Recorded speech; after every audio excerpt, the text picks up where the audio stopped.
Hey folks, this is Phelan McPhalen. Happy Tuesday. Hope everybody had a great Labor Day weekend, did what they wanted to do, got some rest. I've been having some great discussions online with full preterists and futurists about the subject of infinity. It's been a subject that's pretty ongoing for a number of years now, and it's the contradiction postulated by full preterists that the elect are an infinite number. So you're talking about, let me break it down like this.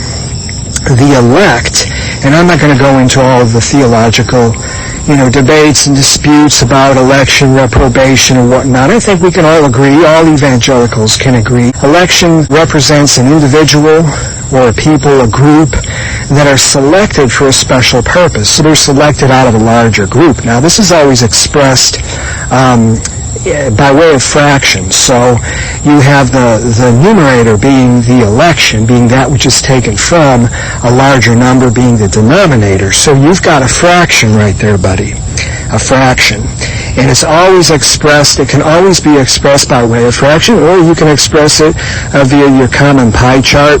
You take a piece out of that pie, that's your election. The pie itself is going to be equivalent to your denominator. It's going to be the sum total of humanity, both elect and non-elect.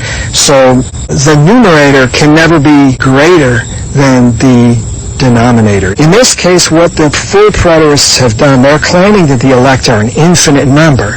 So now you've got an infinite number that is actually theoretically less than your sum total of humanity, than your denominator. Well, the numerator can't be an infinite number because it's less than the sum total. It's less than your denominator. It can't be an infinite number. It has to be a finite number.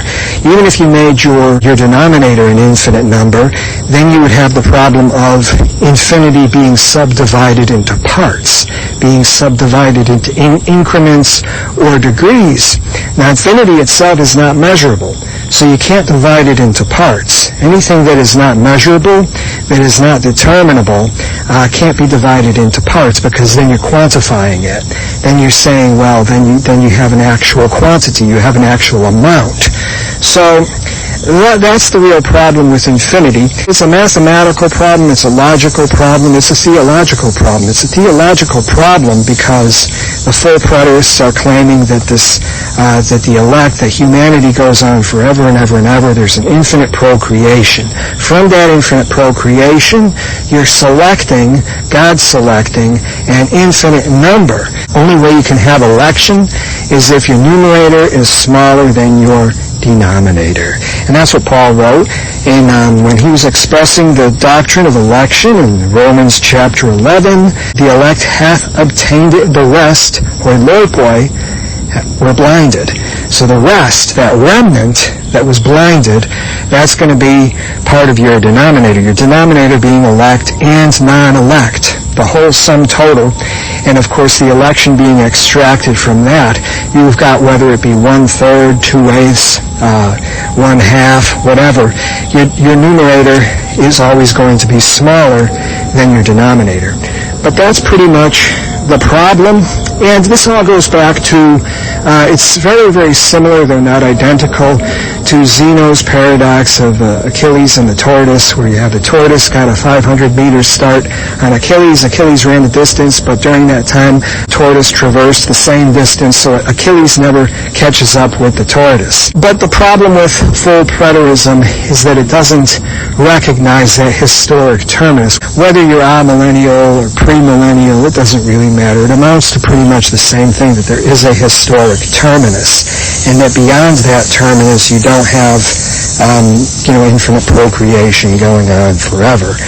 It's simply just not possible, not logically possible, not mathematically possible. There's the question of that word ionios, whether that means it's used in compound form in the book of Revelation, and those are some good discussions as well. That's where the early full preterist universalists, they discussed those words ion and ionios, and they came to that conclusion that eventually those fires will burn out and all men will be saved. But here's another twist to the whole infinity paradox. If at any time or at any point the elect actually exceed the number of non-elect, then you have another eschatological terminus, and so everyone is saved, which really creates another eschatological terminus after AD 70. If, of course, the non-elect exceed the number of elect, then you have wickedness predominating, really winning the whole battle. What they have to do is keep it balanced, a sort of a yin and yang scenario.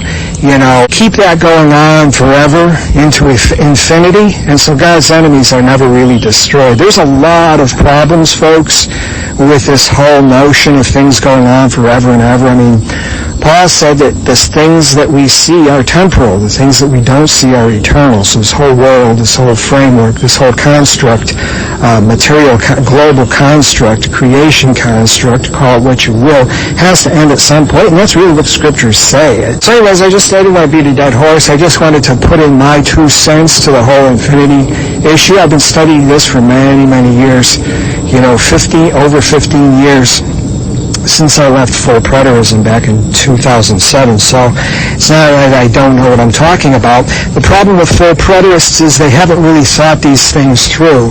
They've been so busy defending their system that they haven't really thought these things through. They're in deflect mode, really. So their business has always been to deflect all of the exceptional evidence that speaks against full preterism. When you're in permanent deflect mode, then there's things you're going to avoid thinking about. There's problems you're going to avoid considering and solving. So your basic position is to just prop up the system and to defend the system against all incoming evidence. But anyways, I don't want to beat a dead horse. I wanted to just share those thoughts and views this morning to get a new week started.